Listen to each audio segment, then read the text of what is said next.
Good morning, good afternoon, good evening. Welcome wherever you are, whenever you are. Welcome back to another solo podcast episode. My name is J.E. Marie, and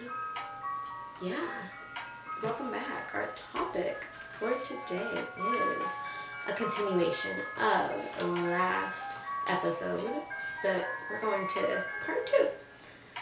So, the W know, the familiarity trap. And today's very specified topic is the hidden toxicity. Why don't we go ahead and get right into it? We've covered why sticking to the devil that you know leads to stagnation, hence the familiarity trap. Now, let's focus on another aspect of this.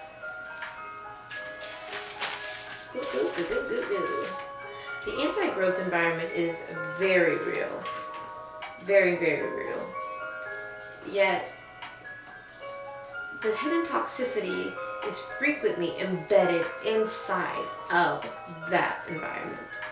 It's technically how the environment can be more than just anti-growth and how it operates. The hidden toxicity is usually in the how of the anti-growth environment. Because we're so familiar with the place, a certain social structure, specific mindsets and habits and things of that nature, we soon become blind to certain aspects of this environment. These could be things we once fought, yet we decided to give up on, or it could be things that were just a way of living that we grew up being taught was the right way to be, and we might still believe it. The toxic part is whatever is not benefiting you or is detrimental. Yet you are blind to it, so it continues to just take up space in your life. Many times, seeing the hidden toxicity in the things that we are familiar with, it requires us to step outside of our comfort, outside of the comfort of our anti-growth environment, to gain other perspectives, which is what we talked about in the first example. But today, part 1. But today we're focusing on the outside perspective, or the other. With the new outlook, you are able to observe these familiarities from a different angle, which can shed light on the things we once believed to be normal, yet we now see them as detrimental.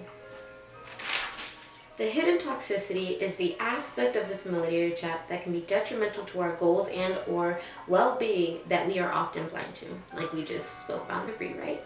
In some cases, the hidden toxicity depends on the anti-growth environment just to exist, which we'll talk more about later.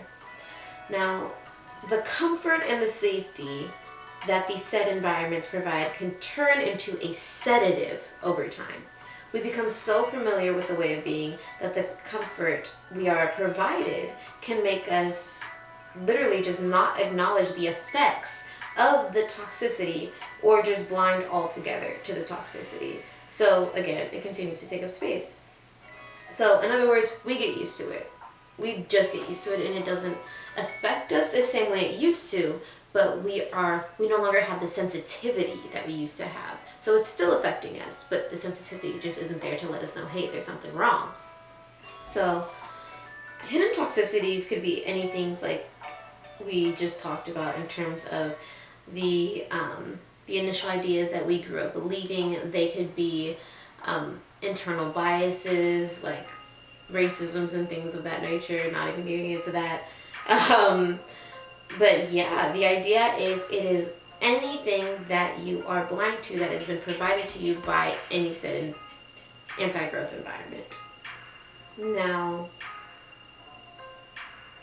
the idea is that it is hidden by the anti-growth environment, yet the toxicity is whatever is detrimental to your overall well-being. Okay. Very important to hammer that one. So, if the thing that is causing damage is something we can't see, what exactly do we do about it? Well, again, just like we said in part 1, get out of your comfort zone. Doing this will shake up your perspective. In shifting your perspective, in shifting your perspective, your understanding of a situation or an environment changes as well, usually. And sometimes when you move, and sometimes when you start to move around, you see that there was something blocking your view, which is no longer there, giving you the chance to see clearly.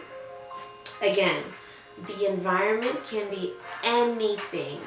So when using these tips, do your best to think outside of the box, like we stated in part 1.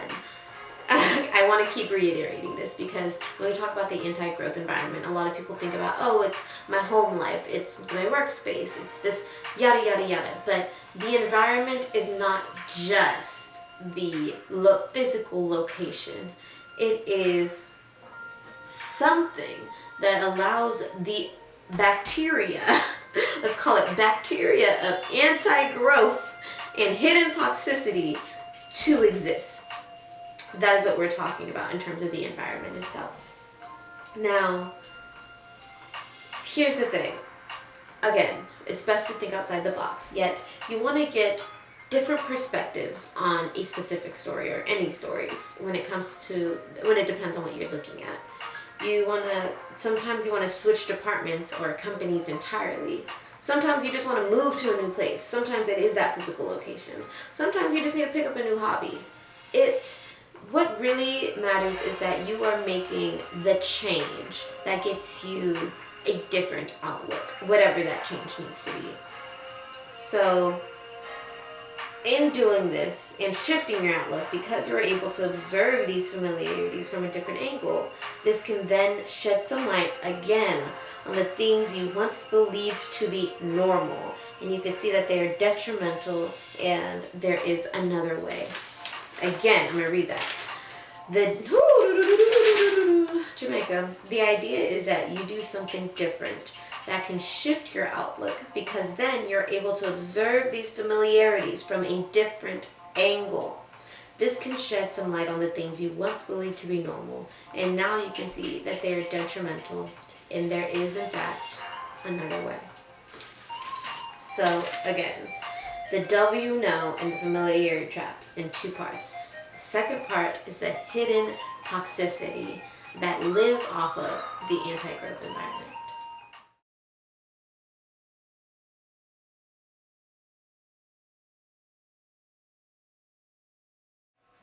I definitely have too many examples for hidden toxicities that like to hide in the anti-growth environments.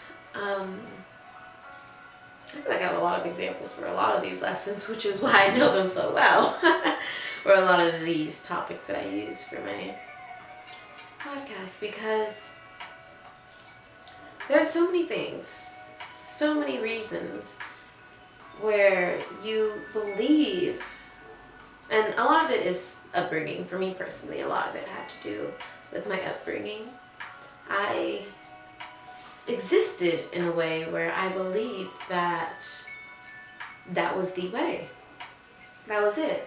Even if those who told me that even if those who told me that I should be this specific way acted in a different way, I believed that this was what was right, because either I trusted the judgment of others over my own judgment, which we talked about before, or any other reason. It's when it comes to things that are instilled in you, those beliefs, it's like trying to break an addiction. Sometimes it really, really is. And like, for example, just the belief that because there was a point in my life where I wasn't so nice, I didn't believe that I deserved kindness from others, because no one around me allowed me to believe that. Whenever something bad happened, it was, oh, well, it was because I didn't do this right, or that didn't happen right, or if someone did something to me, it was still my fault that someone did that thing to me. And for the longest time, I was like, okay, well, what can I do? What can I do to avoid all of this? And that's where the people-pleasing comes into effect. But it's not just people-pleasing. If I was not people-pleasing, then I was isolating myself. And there was no in-between. Because I did not feel safe to be myself authentically because of this way that I was taught to be. And, you know, we've all heard it. Children are meant to be seen, they're not meant to be heard.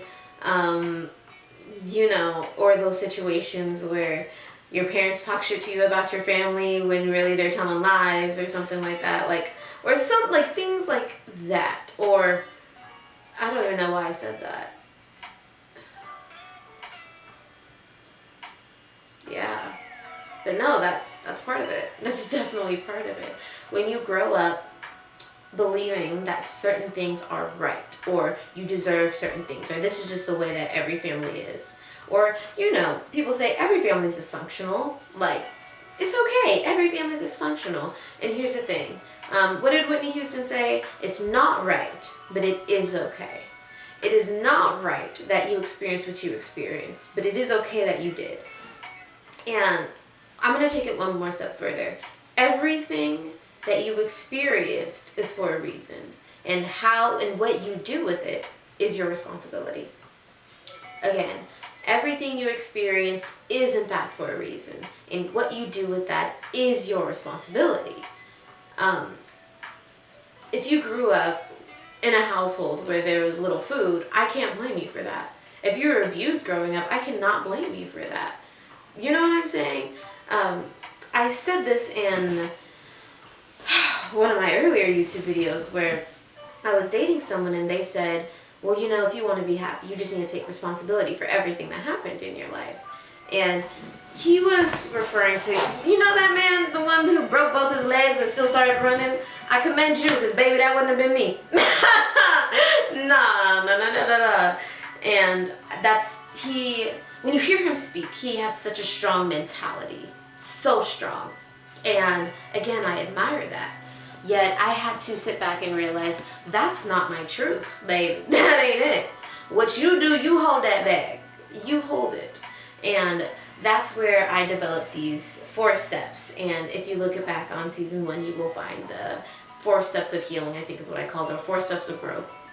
Something along those lines. And that's what I developed to kind of work through these things. Because looking back on my life, every time I think about a time that someone treated me like shit unprompted, babe, honey, even if I didn't get angry, even if I didn't feel a negative emotion, there was no part of me that said, hey, I deserve that. Not a single one. There was no part of me that was able to put the blame or anything like that back on myself. Not a bit. But what I was able to do was accept. I was able to accept the fact that I was even present in that moment. I was able to accept the fact that there was a secondary character. I'm the primary character in my story. There's a secondary character who is doing these things, saying these things, behaving in a way. And that are the characteristics that primary character decided that's what they wanted for their life. And I can respect that. I definitely can. So I was able to take that acceptance and draw that line. Like, yes, I definitely believe that,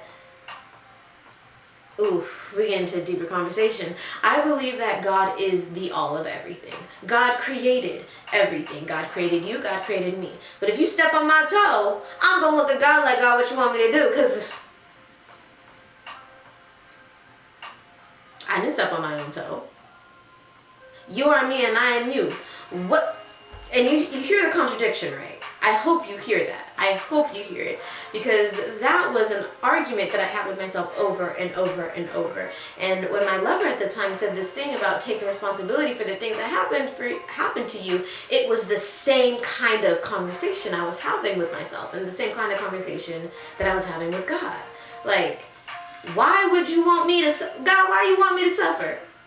And the answer is to make you better. Just to make you better.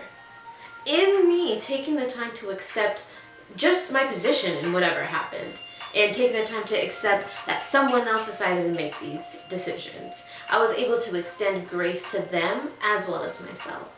And in doing that, I found myself finding gratitude, because I'm finding that I have grown and understood things in ways that my mother never has. Some of my siblings are still trying to grasp.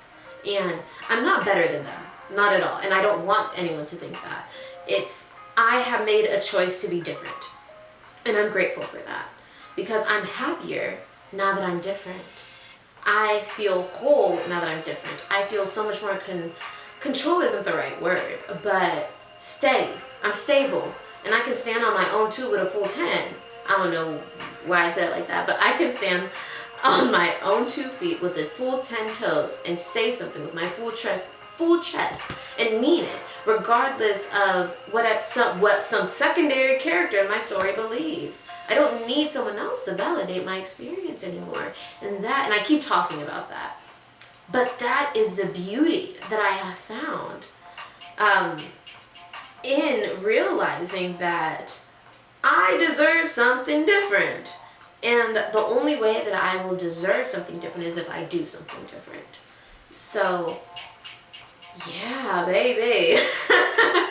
Again, it's like, I definitely understand I'm in control of my own life and it's me against the world and all of that, but that's not realistic because we're co-creators, honey. We are all up in this, all of us. And show me who you are one time, love you for it. The second time, I allowed you to be that person in my life. So I'm not going to say fool me once. No one was ever fooled. Nobody was ever fooled. I see you, and I allowed it. And the thing is, if I allowed it, there's a part of me that believes that I deserve it. So, taking it back to our childhood, where we are still being programmed and we're still developing. Again, I want you to extend yourself as much grace as possible. Because, that's another deeper conversation we're not going to get into. Let me set that down. But extend yourself as much grace as possible. Because the majority, we can control what's happening outside of us. We are completely dependent on our environment. So if, as a child, you are dependent on an anti-growth environment, and that is the environment you are developing in, babe, honey, give yourself the grace. Do it. Accept what was. Accept who your parents were. Accept who your siblings are. And accept who you were. Yes, you. Even you in that place. And acknowledge the characters, as well as return back, forgive, and make the conscious decision. I see what happened there. Now this is what I'm going to do. And that is where your responsibility is. So take your responsibility for everything that happened in your life, honey? No. But you are responsible for your behavior. You are responsible for your programming, the way that you are programming yourself now. And I feel like by reprogramming myself, I was able to, we talked about the kindness. I was able to reframe my mind like, hey, I deserve to be kind and receive kindness. I deserve to be loved and to love myself. I know what I deserve and I'm going to act accordingly. And so I did. And honestly, I pray that the rest of you do too. So today's topic was the the familiarity trap. And today was hidden toxicity. Thanks for joining me for another Soul Podcast episode. I wish you all the best on your SOL journey. Send me your stories. I would love to read them with your consent. Bye, guys.